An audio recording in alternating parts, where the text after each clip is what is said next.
In almost 3 out of 5 married families with children, both parents work. It's these types of families that were the focus of a discussion at a White House summit held on Monday in Washington, D.C. Senator Jennifer Shilling from La Crosse was at the day-long event to discuss the challenges facing working parents. I sat down with her earlier today. Thank you, Senator Shilling, for joining us today. Now, there is a national push for workplace flexibility for working parents. Why did this conversation even begin? Well, as the working mother of 2 young children, I mean, it is not the 1950s anymore, where one parent goes off to work, the other parent stays home and raises the children. 3 out of 5 American families that have children, both parents are working. And so I think it's time that, and we have this conversation with big business, with small business, that workplaces know that there are family dynamics that are changing from the 1950s. And so I think it's very appropriate that the president is taking this on to talk about ways that we can make workplaces friendlier for families. What are some of those ways? What are some of the challenges that working families are facing, and what are the ways that we're hoping to overcome those challenges? Well, some of the topics that he talked about, and he's asked for a national push and asking Congress to work on it, and if Congress is not working on it, then asking states to step up and maybe work on these things. But some of it talks about flexibility. It's talking about paid family leave, that the United States is the only industrialized country that does not offer paid family leave. And so for families, for parents that have newborns at home, and if they don't have that flexibility at work, that those are really tough decisions that they have to make if they want to stay home or if they want to return to work, that child care issue. And that element is, I think, really crucial for families, for working parents, finding good quality child care for their parents. And if it's a single parent who is raising their kids on their own, making sure that people are earning a decent wage. And it's a call for increasing the minimum wage as well. So FMLA, people, according to that, you can take up to a certain amount of time off. I believe it's 12 weeks, but we're talking about paid leave. That many, like I said, many nations have paid family medical leave, and what we have now is unpaid family medical leave, and if you've got vacation, you can use that.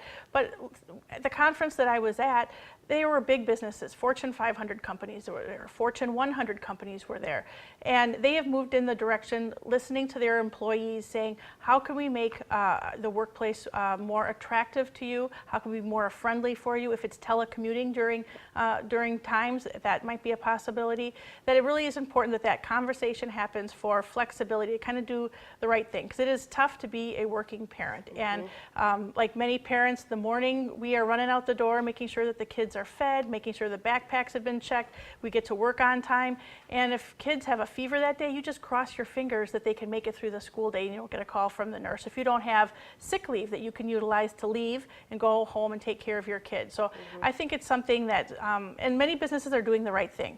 The vice president of Gap, she was there and spoke about hourly employees, about minimum wage, and Gap has decided that their minimum wage is that they will pay $9 an hour, and in a year they're going to bump it up to $10 an hour. Okay. So many businesses are doing the right thing. We had Johnson & Johnson were there, Ernst & Young, and they said in order to recruit the best talent and to help the bottom line of our business, if we want to create profit, we need to make sure that we are investing in our employees and that we are listening to some of the dynamics that they have, and that we have a respect and a trust with our employees to make sure that we can keep that talent and make sure that they know we value them, because in Wisconsin, the best talent that we have, our best resource is our people. Okay, and we are running out of time. So, quick question. As a working parent, I value all of these ideas. However, could this be a hardship on businesses?